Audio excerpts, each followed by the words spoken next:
नमस्कार, मैं हूं नूपुर सिंह। आप देख रहे हैं मी मीडिया न्यूज और वक्त हो गया है आज सुबह की सभी ताजा तरीन खबरों का।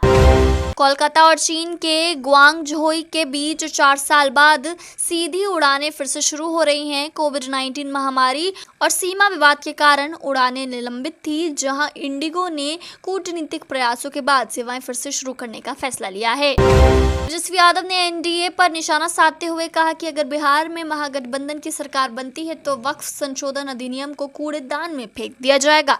उन्होंने भारतीय जनता पार्टी को भारत जलाओ पार्टी करार देते हुए कहा कि बीजेपी सत्ता में आए तो सांप्रदायिक एजेंडा तेज होगा। मद्रास उच्च न्यायालय ने एक महत्वपूर्ण निर्णय में क्रिप्टो करेंसी को भारतीय कानून के तहत संपत्ति माना है। अदालत ने कहा कि भले ही यह कानूनी मुद्रा नहीं है, लेकिन इसमें संपत्ति के सभी गुण हैं। सीबीआई को बड़ी सफलता प्राप्त हुई है, जहां लॉरेंस बिश्नोई गिरोह के सदस्य लखविंदर कुमार को अमेरिका से दिल्ली लाया गया। हरियाणा पुलिस ने उससे हवाई अड्डे पर हिरासत में लिया। उस पर फिरौती, धमकी और हत्या के प्रयास जैसे कई आरोप हैं। यूपी में स्मार्ट मीटर को लेकर उपभोक्ता परिषद और पावर कॉर्पोरेशन आमने सामने आ गए हैं। जहां परिषद ने पूरे मामले की सीबीआई जांच कराने की मांग की है, तो कॉर्पोरेशन प्रबंधन पूरी कार्रवाई नियमों के तहत करने की दुहाई दे रहा है।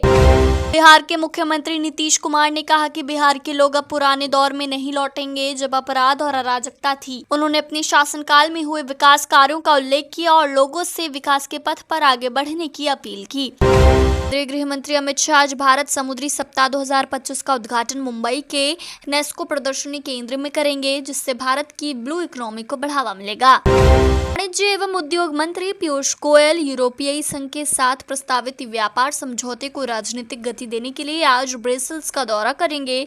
इस दौरान वह अपने यूरोपीय संघ समकक्ष के साथ बातचीत करेंगे। गौरतलब है कि इस वार्ता को पूरा करने की समय सीमा नजदीक आ रही है। सुप्रीम कोर्ट आज डिजिटल अरेस्ट मामले की सुनवाई करेगा। कोर्ट ने मामले का स्वतः संज्ञान लिया था। इस पर न्यायमूर्ति सूर्यकांत और न्यायमूर्ति जय माल्या बागची की पीठ सुनवाई करेगी। निर्वाचन आयोग आज असम, पश्चिम बंगाल, केरल और तमिलनाडु सहित कई राज्यों में मतदाता सूची की विशेष गहन पुनरीक्षण कार्यक्रम का ऐलान कर सकता है। यह बिहार को छोड़कर इस देशव्यापी अभियान का पहला चरण होगा। इसके तहत 10 से 15 राज्यों में यह अभियान चलने के आसार हैं। लोक आस्था का महापर्व छठ के अवसर पर आज डूबते सूर्य को अर्घ दिया जाएगा, जबकि कल सुबह उगते सूर्य को अर्घ देकर इस पावन त्योहार का समापन होगा।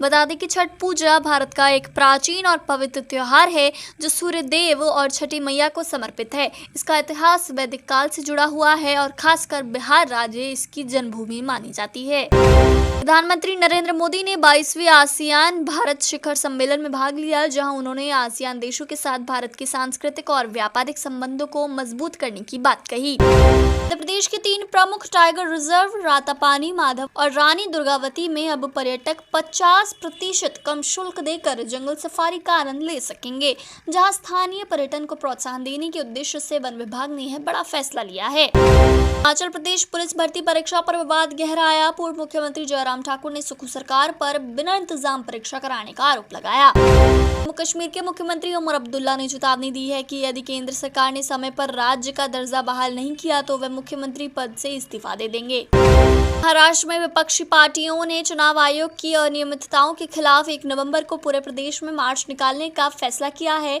शिवसेना, यूबीटी, महाराष्ट्र नवनिर्माण सेना, एनसीपी, सपा और अन्य विपक्षी दल मतदाता सूची में कथित अनियमितताओं के विरोध में मार्च निकालेंगे।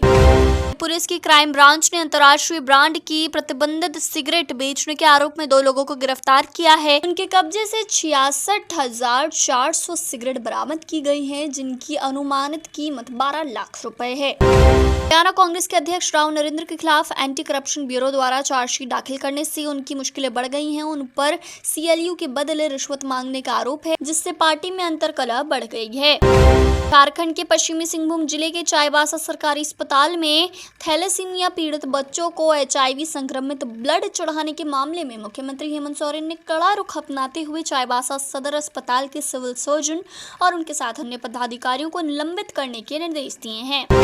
राजस्थान में किसानों के मुद्दे पर बोलते हुए हनुमान बेनीवाल ने कहा कि यहाँ का किसान पानी की कमी से जूझ रहा है और बार बार आंदोलन करने के बावजूद सरकार कोई ठोस समाधान नहीं निकाल पा रही। सुबह की ताजा तरीन खबरें, ऐसे खबरों में बने रहने के लिए चैनल को सब्सक्राइब करें, वीडियो को लाइक करें और ज्यादा से ज्यादा शेयर करें, ताकि आप और आपके जानने वाले रह सके देश और दुनिया की तमाम खबरों से अपडेट।